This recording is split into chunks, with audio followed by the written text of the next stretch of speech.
नमस्कार दोस्तों, mister professional channel में आप सभी का स्वागत है। देश में बेरोजगारी एक बहुत बड़ा मुद्दा है। करोड़ों युवा अच्छे कॉलेजों से पढ़कर एक बेहतर स्किल होने के बावजूद नौकरी पाने के लिए दर दर भटक रहे हैं। आए दिन खबर मिलती है कि परीक्षा में देरी हो रही है। कभी परीक्षा प्रश्न पत्र लीक हो जाता है, रिजल्ट में धांधली होती है इत्यादि।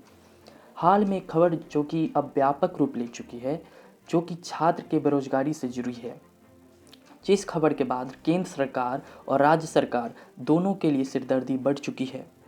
हम बात कर रहे हैं रेलवे बोर्ड परीक्षा की, जहां स्टूडेंट्स ने रेलवे बोर्ड और केंद्र सरकार को घेर लिया है। आइए जानते हैं क्या है पूरा मामला। दरअसल 28 फरवरी 2019 को रेलवे बोर्ड ने एनटीपीसी परीक्षा के लिए 35,000 पदों के लिए वैकेंसी निकाली थी। साथ ही साथ वादा किया था कि मेंस परीक्षा यानी कि परीक्षा का दूसरा स्तर, वहां वैकेंसी का 20 गुना अधिक शॉर्टलिस्ट करेगी। यह परीक्षा इंटर पास और ग्रेजुएट कर चुके विद्यार्थियों के लिए निर्धारित की गई थी। इनमें कई पदों जैसे कि junior clerk, accounts clerk, junior time keeper, traffic assistant, ticket clerk, traffic clerk, station master इत्यादि के लिए वैकेंसी निकाली गई थी। यह परीक्षा 7 चरणों में 174 शहरों में कराई गई। कोविड-19 महामारी के कारण परीक्षा में देरी हुई और हाल में ही यानी कि 15 जनवरी को इसका परिणाम घोषित किया गया। परिणाम और कट ऑफ जारी होने के बाद स्टूडेंट्स के बीच तनाव की स्थिति बन जाती है। मालूम पड़ता है 7 लाख कैंडिडेट्स के बजाय 3,80,000 स्टूडेंट्स मेंस की परीक्षा या अगले राउंड में जाएंगे।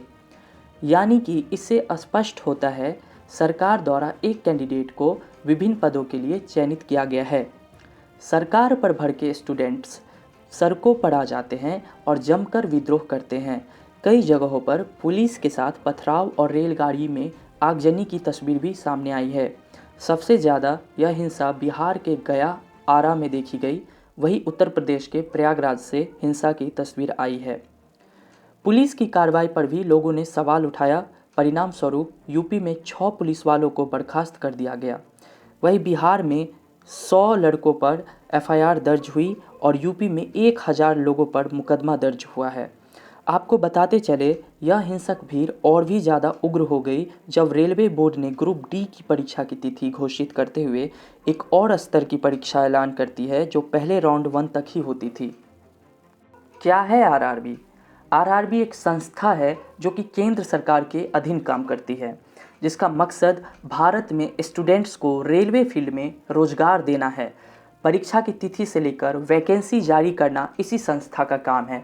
हालांकि छात्रों के विरोध के बाद आरआरबी पर भी एक प्रश्न चिन्ह जरूर लग चुका है। छात्रों द्वारा नाराजगी जाहिर करने पर आरआरबी ने जो सफाई दी है वो वास्तव में समझ से परे है।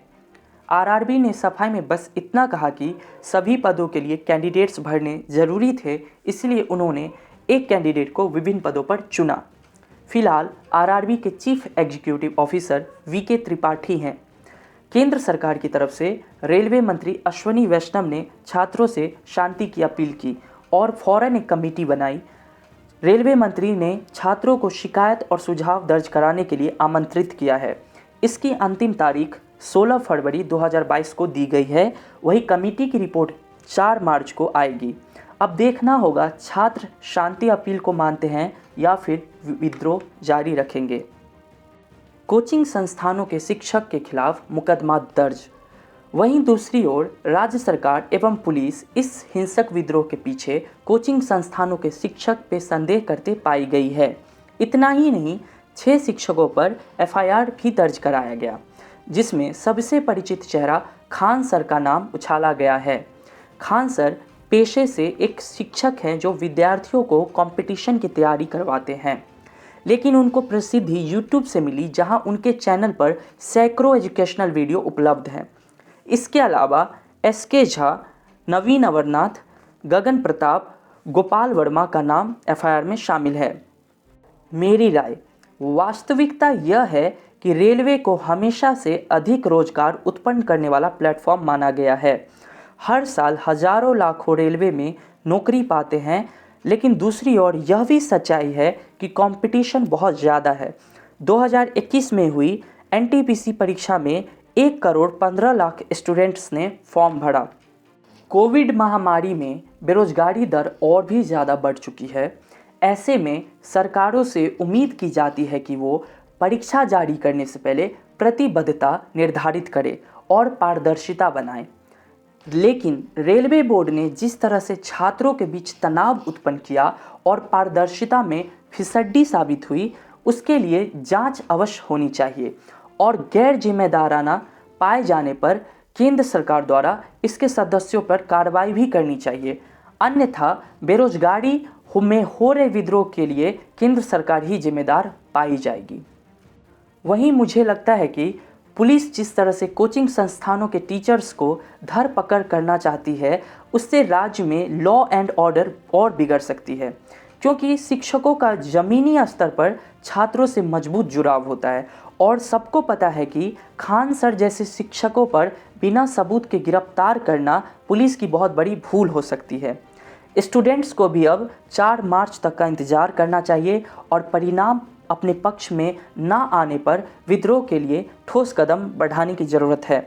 हालांकि हिंसा, आगजनी और पत्थरबाजी जैसी घटना नहीं होनी चाहिए, क्योंकि सरकार को बस एक बहाना चाहिए उनके खिलाफ आंदोलन को दबाने का। धन्यवाद।